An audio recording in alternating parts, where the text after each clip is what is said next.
ஆடி மாசம் கூழ் குடிக்கும் போது நமக்கு என்ன மாதிரியான ஆரோக்கிய நன்மைகள் கிடைக்கும்ன்றத பத்தியும் இன்னைக்கு நிகழ்ச்சியில தெளிவா பார்க்கலாம். முதல்ல இந்த ஆடி மாசம் அப்படின்றது பாத்தீங்கன்னா காத்து வெப்பம் இது ரெண்டுமே இணைந்து இருக்கக்கூடிய ஒரு காலகட்டம். இந்த டைம்ல பாத்தீங்கன்னா உடல் உஷ்ணம் அதிகமாகும்.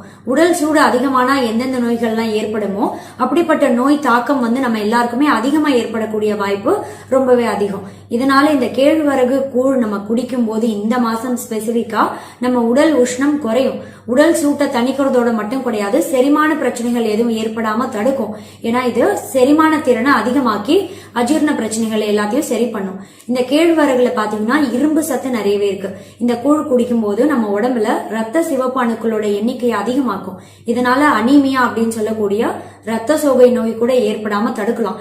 இந்த மாசம் மட்டும் கிடையாது, அடிக்கடி கேழ்வரகு உங்க அன்றாட உணவுல சேர்த்துட்டே வந்தீங்கன்னா ரத்த சோகை நோய் கூட ஏற்படாம தடுக்க முடியும். குழந்தைகளுக்கு எல்லாம் அடிக்கடி கேழ்வரகு கூழ் இல்ல கேழ்வரகுல வேற ஏதோ ரெசிபி